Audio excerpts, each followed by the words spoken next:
नमस्कार, बुलेटिन में आपका स्वागत है। मैं हूं आपके साथ चविश कात्री। नजर डालते इस वक्त की हेडलाइंस पर।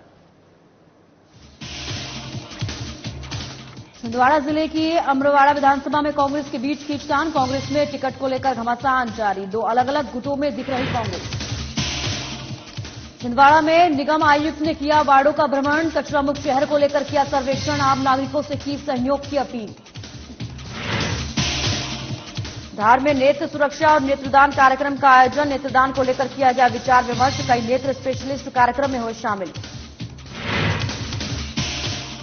कवर्धा में रानी देहरा जल प्रपात बना लोगों के लिए काल। युवकों को पिकनिक मनाना पड़ा भारी। पुलिस ने 2 शवों को निकाला बाहर। और बीजापुर में बालक आश्रम तोयनार के छात्र की तालाब में डूबने से मौत। पुलिस ने शव का करवाया पोस्टमार्टम। कलेक्टर ने अधीक्षक को किया निलंबित।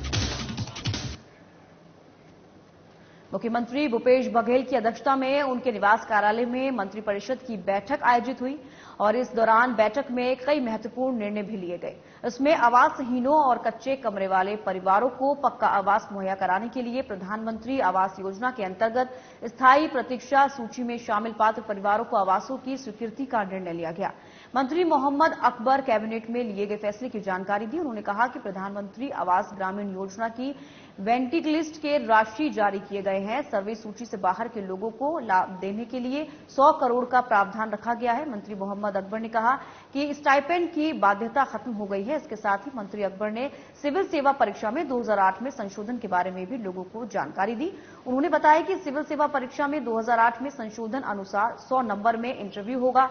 वहीं उन्होंने ये भी कहा कि बाल सुरक्षा के लिए अधिकारी नियुक्ति के आदेश दिए गए हैं। इसके साथ ही कई अहम मुद्दों के बारे में जानकारी दी। बघेल जी की अध्यक्षता में कैबिनेट की बैठक संपन्न हुई है, जिसमें जो महत्वपूर्ण फैसले लिए गए हैं उसके बारे में मैं आप सभी को जानकारी देने के लिए आया हूं। सबसे पहले तो प्रधानमंत्री आवास योजना ग्रामीण जो वेटिंग लिस्ट था, उस वेटिंग लिस्ट के लिए 6,99,439 पात्र लोग जो थे जिनका वेटिंग लिस्ट था, उसके लिए राशि जारी करने का फैसला हो गया है। तो अब इसके बाद जो वेटिंग लिस्ट है वो समाप्त हो जाएगी। जो ऐसे परिवार जो 2011 के सर्वे सूची में पात्रता में जिनका नाम नहीं था, ऐसे लोगों के लिए राज्य सरकार ने, जिनको आवास की जरूरत है और पात्रता सूची में नाम नहीं है, तो 1 अप्रैल 2023 से उसका सर्वे का काम करवाया था। उसमें जो संख्या सामने आई थी वो है 47,090। तो ये जो 2011 के सर्वे सूची में नाम नहीं होने के कारण जो पात्र लोग हैं 47,090, इनको भी आवास की सुविधा देने के संबंध में निर्णय हुआ है और बजट में 100 करोड़ का प्रावधान भी किया गया है। बाकी का जितना भी ब्रांड वगैरह का जो व्यवस्था है उसमें कोई संशोधन नहीं है। केवल ये कि जो बॉटलिंग यहाँ होता था, जो 3-4 लोग ही किया करते थे, वो बाकी लोग यदि कोई अपना इंटरेस्ट दिखाएगा तो वो भी कर सकेगा। तो ये टेंडर प्रक्रिया से होगा या कैसे? वो निविदा जैसे नियम है, निविदा से ही होगा। उसके बाद मुख्यमंत्री जी द्वारा नगर पंचायत कोसीर, नगर पंचायत जरहा गांव के गठन तथा नगर पंचायत माना कैम्प को नगर पालिका में उन्नयन की घोषणा की गई थी। उसमें निर्धारित मापदंड में छूट प्रदान करने का निर्णय करते हुए और इसको बनाने का फैसला हुआ। रायपुर राजीव भवन में पीसीसी और डीसीसी की प्रथम कार्यकारिणी बैठक हुई, जिसमें सभी जिलों के जिलाध्यक्ष शामिल हुए। इस महत्वपूर्ण बैठक में प्रदेश की प्रभारी कुमारी शैलजा, मुख्यमंत्री भूपेश बघेल, प्रदेश अध्यक्ष दीपक बैज, उप मुख्यमंत्री टीएस सिंहदेव सहित मंत्रिमंडल के सदस्यगण भी मौजूद रहे। इस दौरान बैठक में आगामी चुनाव की रणनीति तैयार की गई।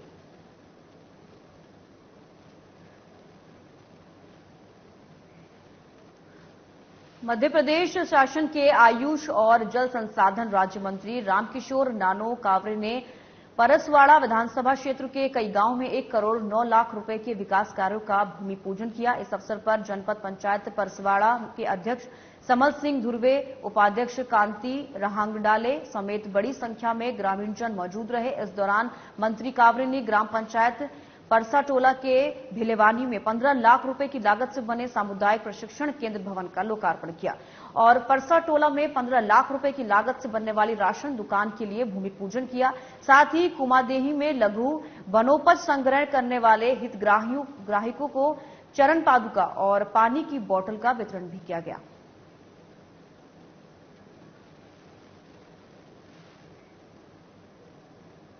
बेहर में कलेक्टर और जिला निर्वाचन अधिकारी डॉक्टर गिरीश कुमार मिश्रा और पुलिस अधीक्षक समीर सौरभ ने जिले के दूरस्थ आदिवासी बाहुल्य क्षेत्र में आयोजित मतदाता जागरूकता अभियान में हिस्सा लिया और मतदाताओं को आगामी विधानसभा चुनाव में मतदान करने की शपथ दिलाई। मतदाताओं को शपथ दिलाई गई कि वे अपने पसंद की सरकार चुनने और गांव के विकास में अपनी सहभागिता सुनिश्चित करने के लिए मतदान के दिन सारे काम छोड़कर सबसे पहले मतदान करें।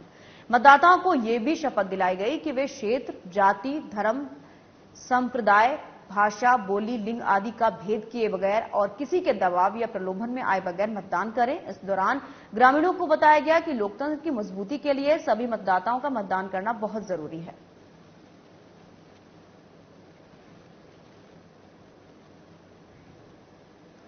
गुना के प्रसिद्ध लवकुश मंदिर में भगवान लवकुश का जन्मोत्सव बड़ी ही धूमधाम से मनाया गया, जहां सैकड़ों समाज के कार्यकर्ता, पदाधिकारी उपस्थित रहे और इस दौरान सभी ने अपने अपने विचार रखे। कुशवाहा समाज अध्यक्ष ने कहा कि सभी समाज के लोग एक होकर, एक रहकर कार्य करें। जो लोग समाज को अलग करके अपना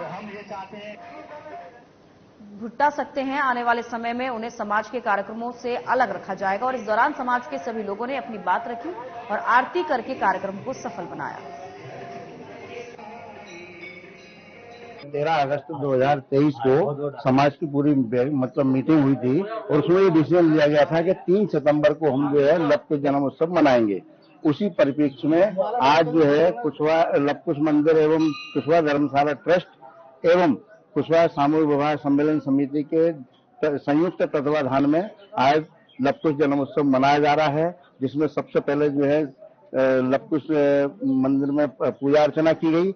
उसके बाद जो है लवकुश कांड का पाठ किया गया, उसके बाद सुंदरकांड का पाठ किया गया, उसके बाद जो है सबके साथ भोजन प्रसादी का कार्यक्रम है। तत्पश्चात 7 बजे फाइनल रूप से आरती होने के बाद जो है कार्यक्रम का समापन हो जाएगा। आज लवकुश मंदिर और कुशवा समाज और यहाँ की ट्रस्ट और विवाह सम्मेलन समिति सबने मिलकर के कार्यक्रम समाज की तरफ से रखा था। हमारे आराध्य लवकुश भगवान का जन्मोत्सव मनाया गया, यहाँ पर पूजा अर्चना हुई, उनका पाठ हुआ और सभी लोग यहाँ उपस्थित हुए हैं।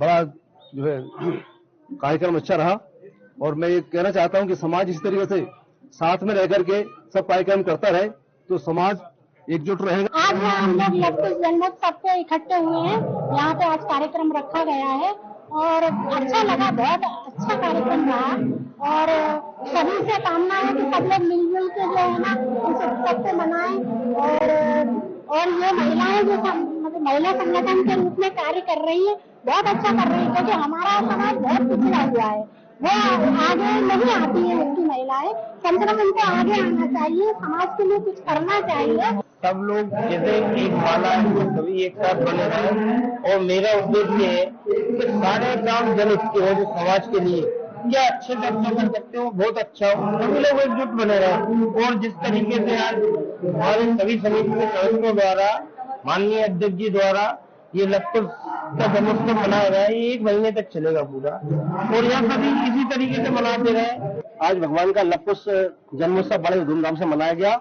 आगे भी हमारी ऐसी गतिविधियां भगवान के लवकुश जन्म को लेकर चलती रहेंगी। 1 महीने तक हमारा कार्यक्रम चलेगा।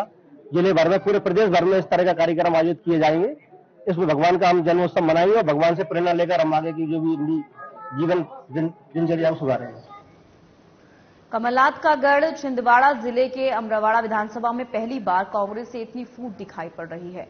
एक तरफ कांग्रेस 2 अलग अलग गुटों में दिख रही है तो वहीं दूसरी ओर असंतुष्ट गुट लगातार विरोध करते दिखाई नजर आ रहे हैं।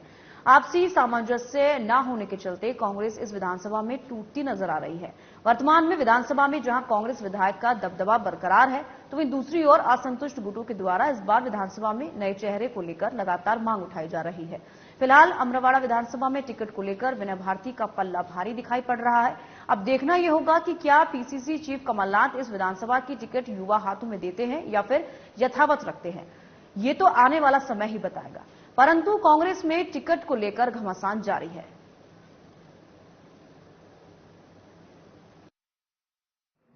अपने अमरवाड़ा विधानसभा के संबंध में मैं सन 80 से आदरणीय कमलनाथ जी के नेतृत्व में सिपाही के रूप में मैं काम करते रहा। 20 साल सरपंच रहा, जनपद सदस्य रहा जिला पंचायत सदस्य निर्विरोध रहा और वर्तमान में अभी भी मैं जिला पंचायत सदस्य जीतकर पहुंचा हूं।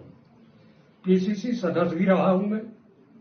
और यहाँ आज विधानसभा की जो बात के लेकर जो हमारे माननीय विधायक जी जो के कार्यकाल जो चल रहा है 10 साल बिल्कुल निष्क्रिय है और इसमें हमारे अमरवाड़ा विधानसभा के सभी कार्यकर्ता दुखी है।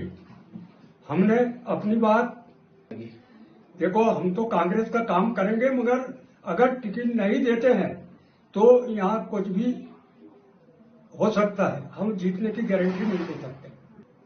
चुनाव कोई भी हो बड़े महत्वपूर्ण होते हैं और कुल मिलाकर ये है अमरवाड़ा विधानसभा आदिवासी बहुल विधानसभा है।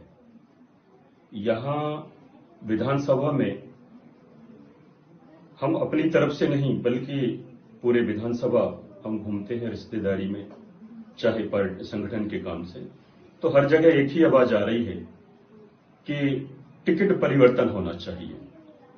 और हो ये रहा है कि पब्लिक राजा टाइप का नेतृत्व नहीं चाहती, प्रजा टाइप का नेतृत्व चाहती है, जिससे कि उनका आसानी से काम हो। अभी हम देख रहे हैं अमरवाड़ा विधानसभा में नेतृत्व विहीन हो गया। 10 सालों से कोई जनता की सुनने वाला नहीं है। आप तहसील में चले जाइए, आप एसडीएम ऑफिस में चले जाइए, आप थाने में चले जाइए, चाहे अमरवाड़ा में चले जाइए, भटका में चले जाइए, हर्रई में चले जाइए, हर जगह गरीब जनता की कोई सुनने वाला है। निश्चित रूप से टिकट परिवर्तन होना चाहिए, चेहरा परिवर्तन होना चाहिए, ऐसी पब्लिक की मांग है। छिंदवाड़ा में स्वच्छता सर्वेक्षण 2023 के सर्वे के बाद शहर में जीएफसी 5 स्टार रेटिंग देने वाली टीम का सर्वे होना प्रस्तावित है। नगर निगम छिंदवाड़ा कचरा मुक्त शहर की श्रेणी में अभी 3 स्टार का दर्जा प्राप्त निकाय है और इस वर्ष निगम द्वारा 5 स्टार के लिए अप्लाई किया गया है। कचरा मुक्त शहर के मापदंडों के अनुसार सफाई व्यवस्था का जायजा लेने निगम आयुक्त राहुल सिंह ने रविवार को शहर के 3 वार्डों का भ्रमण किया। आयुक्त ने वार्ड में सफाई कर रहे सफाई कर्मचारी से संवाद भी किया और उन्हें सर्वे के मापदंडों की जानकारी दी। इसके साथ ही आयुक्त ने आम नागरिकों से भी स्वच्छता का फीडबैक लिया और उनसे सहयोग की अपील की।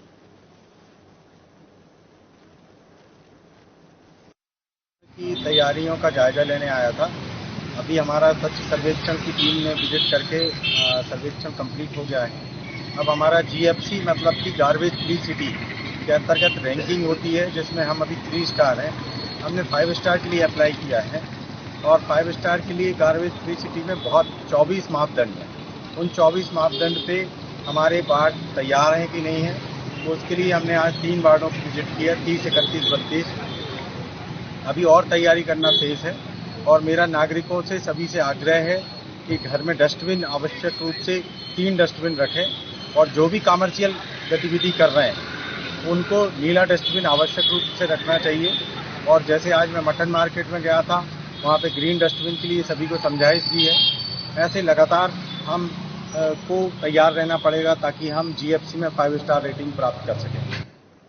छिंदवाड़ा शहनाई लाइन में मारुति नंदन सेवा समिति के पदाधिकारी ने पत्रकार वार्ता का आयोजन किया, जिसमें बताया गया कि बागेश्वर धाम सरकार पंडित धीरेन्द्र शास्त्री के बाद अब सीहोर के कुबेरेश्वर धाम के प्रख्यात कथावाचक पंडित प्रदीप मिश्रा का आगामी 4 सितंबर को छिंदवाड़ा आगमन होने जा रहा है। जिस स्थान पर धीरेन्द्र शास्त्री ने रामकथा की थी, अब उसी सिमरिया धाम में उसी स्थान और उसी पंडाल में पंडित प्रदीप मिश्रा शिव महापुराण कथा का वाचन करेंगे। 5 दिवसीय कथा को लेकर सभी तैयारियां अंतिम चरण में पहुंच गई हैं। श्यामारुति नंदन सेवा समिति द्वारा सिमरिया हनुमान मंदिर में 5 से 9 सितंबर तक प्रतिदिन दोपहर 1 बजे से शाम 4 बजे तक कथा का आयोजन किया जाएगा। इसके बाद भक्तों के लिए महाप्रसाद भंडारे का आयोजन किया गया है। मारुति नंदन सेवा समिति के द्वारा 5, 6, 7, 8, 9 सितंबर को सिमरिया धाम में हनुमान जी महाराज के श्री चरणों में दिव्य 16 सोमवार की कथा, दिव्य शिव महापुराण कथा है, लेकिन ये 16 सोमवार की कथा है। सारी व्यवस्थाएं बनाई गई है। मारुति नंदन सेवा समिति भक्त समुदाय से अनुरोध करती है कि इस बार आपको मंदिर के समीप तक गाड़ी पार्क करने का, ऑटो से जाने का अवसर समिति उपलब्ध करा रही है। कोई भय की बात नहीं, न पैदल चलना पड़ेगा, न कोई असुविधा होगी। चूंकि इस बार की व्यवस्थाओं में बहुत हमने परिवर्तन किया है। हम सभी भक्त समुदाय से अनुरोध करना चाहते हैं कि नगर भ्रमण के दौरान हमारे पंडित प्रदीप मिश्रा जी के दर्शन हेतु और कथा हेतु पधारें। कथा नियमित रूप से 1 से 4 होगी, लेकिन 9 सितंबर जिस दिन कथा विराम लेगी उस दिन प्रातः 9 बजे से 12 बजे तक कथा होगी। सभी श्रद्धालु भक्तजनों से हमारा अनुरोध है, विशेषकर मातृशक्ति से अनुरोध है कि एकदम निर्भीक होकर के आए। धार जिला मुख्यालय के एक निजी होटल में राष्ट्रीय नेत्र सुरक्षा संस्थान के द्वारा नेत्र सुरक्षा वार्षिक सम्मेलन मनाया गया, जिसमें मध्य प्रदेश के प्रसिद्ध डॉक्टर अनिरुद्ध सेंगर, सचिव राष्ट्रीय नेत्र सुरक्षा संस्था, doctor Sharad Pandit, retired joint director स्वास्थ्य सेवा मध्य प्रदेश शासन, Uma Jhawar, MKI bank director Indore आदि नेत्र विशेषज्ञ ने हिस्सा लिया। कार्यक्रम में डॉक्टर शरद पंडित, डॉक्टर विजय आनंद जोशी और देश के कोने कोने से नेतृत्व विशेषज्ञ व सहायकों ने हिस्सा लिया है। इस दौरान नेत्रहीनों को नेत्रदान कैसे दिया जाए, इस पर विचार विमर्श हुआ। साथ ही अंतद्वय से कैसे बचा जाए, ये जानकारी दी गई। असल क्या है, 25 अगस्त से 8 सितंबर तक नेत्रदान का राष्ट्रीय पखवाड़ा पूरे देश में मनाया जाता है। हमारी जो संस्था है national society prevention of blindness, यह इस क्षेत्र में काम करती है। तो इसी संदर्भ में यहाँ पे यह आयोजन किया गया है धार में, जिसमें नेत्रदान के प्रति लोगों को जागरूक कर सकें, नेत्रदान के प्रति जो आम जनमानस में भ्रांतियां हैं उनका निवारण हो सके और नेत्रदान करने के लिए लोग प्रोत्साहित हो सकें।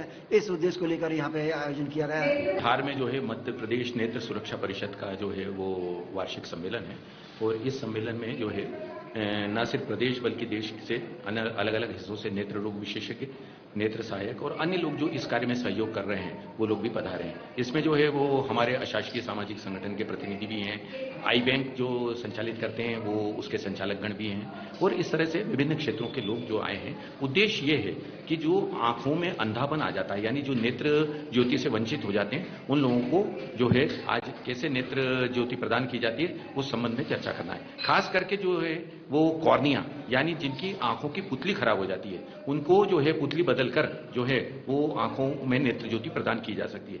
हमारे देश में लगभग 2.5 लाख लोग ऐसे हैं जो कॉर्निया यानी कि पुतली खराब हो जाने की वजह से अंधे हैं और उन लोगों के लिए ज्यादा कार्य नहीं हो पा रहा है।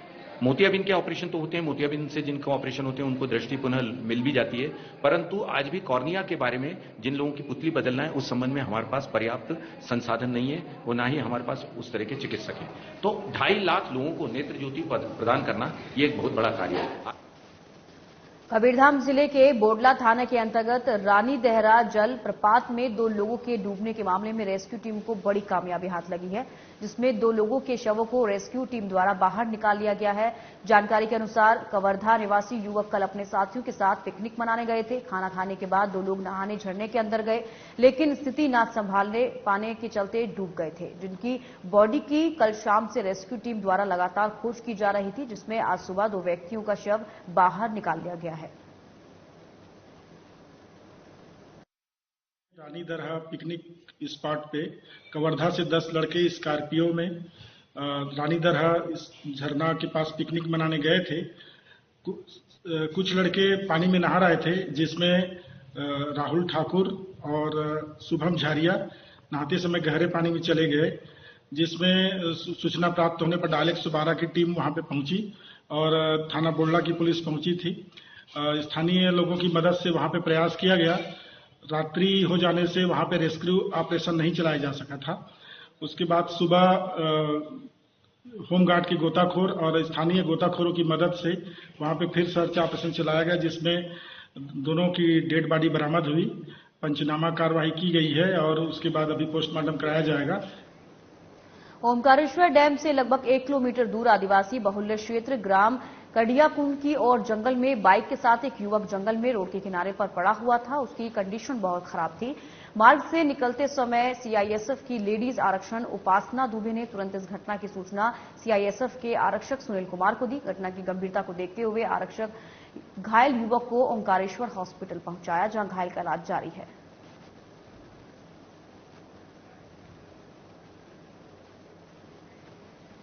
खबर बीजापुर से है, जहां ब्लॉक के तोयनार में संचालित बालक आश्रम के छात्र राजेश टिंगे के शनिवार को तालाब में डूबने से मौत हो गई। जानकारी के मुताबिक राजेश टिंगे 11वीं का छात्र था। बीजापुर के मंडल संयोजक विष्णु दुर्गम ने बताया कि छात्र राजेश टिंगे का शव जिला अस्पताल के मरचुरी में रखा गया है और पोस्टमार्टम के बाद शव परिजनों को सौंप दिया जाएगा। वहीं इस घटना के बाद प्री मैट्रिक आदिवासी बालक छात्रावास तोयनार के अधीक्षक भूपेश गंगवाल को कलेक्टर ने शासकीय कार्य में लापरवाही बरतने पर निलंबित कर दिया है।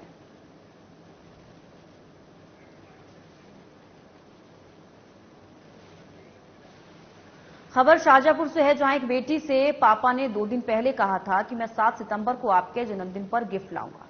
जब शहीद पिता का शव आज घर पहुंचा तो ये बेटी फफक पड़ी। छोटी बेटी को तो ये भी नहीं पता कि उसके पापा अब कभी नहीं आएंगे।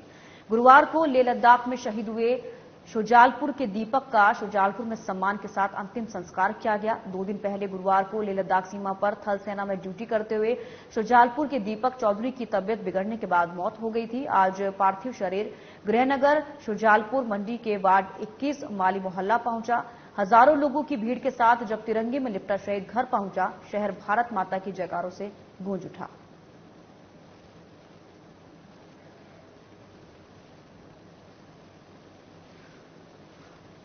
धार जिले में इन दिनों में कम बारिश के चलते किसान अब अपने खेतों में फसलों के नुकसान की चिंता सताने लग गई है।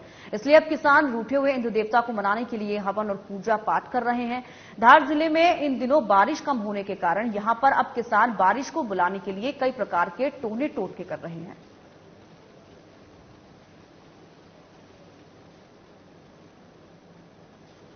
फसलें सूख रही हैं, किसान बहुत परेशान है, सरकार का कोई सुनवाई नहीं है। तो इंद्र देवता को प्रसन्न करने के लिए यज्ञ का रखा है आयोजन, इंद्र हवन, और रामायण पाठ बिठाया है 24 घंटे के लिए। और जो जजमान बैठे वो भूखे प्यासे सुबह से बैठे हुए हैं हवन पे और पानी के लिए कर रहे हैं आशा। और भी कोई कार्यक्रम रहेगा यहाँ? अभी कार्यक्रम तो ये आरती वगैरह होगी, प्रवचन जो भी है महात्मा जी देंगे और शाम को विसर्जन कर देंगे कथा। और यूं भंडारा चल रहा है लगातार यहाँ 2.5 महीने से रामदेव जी का। बालघाट में 2022 में जिले के लांजी तहसील में बोलेगांव निवासी मुख्य आरोपी सोमेंद्र कांकरायने के विरुद्ध अनियमित जमा योजना प्रतिबंध अधिनियम 2019 की धारा के तहत मामला प्रतिबद्ध किया गया था। बालघाट पुलिस ने राज्य सरकार से इसकी जांच के लिए सीबीआई जांच की मांग की थी। ये मामला 3 राज्यों से जुड़ा हुआ है, जिसमें महाराष्ट्र, छत्तीसगढ़, मध्य प्रदेश शामिल है। वहीं कुछ तार बिहार राज्य से भी जुड़े हुए पाए गए हैं, जिसमें अब सीबीआई की जांच के बाद कुछ और तथ्य निकलकर सामने आ सकते हैं। इस संबंध में बालघाट पुलिस अधीक्षक समीर सौरभ ने प्रेस वार्ता कर इस संबंध में जानकारी दी।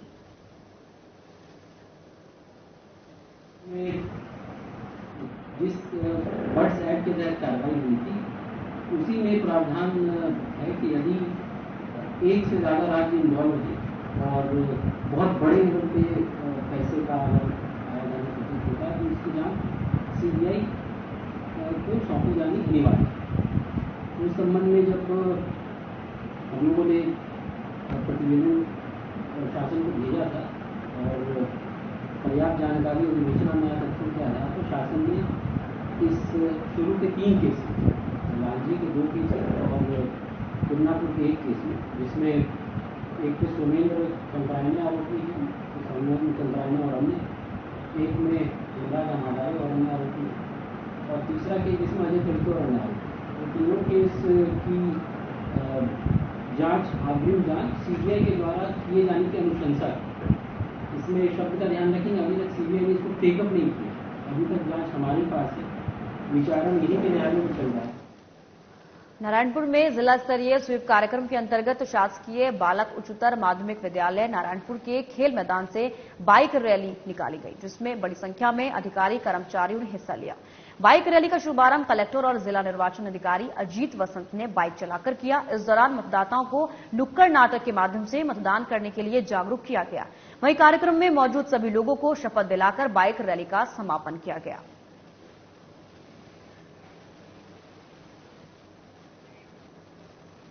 गुना के सम्राट होटल में जयस के अध्यक्ष रणविजय सिंह धुरिया ने प्रेस कॉन्फ्रेंस की। इस दौरान उन्होंने आगामी विधानसभा और लोकसभा चुनाव को लेकर चर्चा की। उन्होंने कहा कि आगामी चुनाव में 18 मुद्दों के साथ जयस मैदान में होगा। जयस मिशन युवा नेतृत्व 2023 में विधानसभा चुनाव में युवा नेतृत्व के साथ तैयार है। लड़ने की पूर्ण तैयारी कर ली है, जिसमें लगभग 40 सीटों का नाम तय हो चुका है। इसी तरह गुना जिले के भी 3 विधानसभा पर जैस विधानसभा चुनाव लड़ेगी।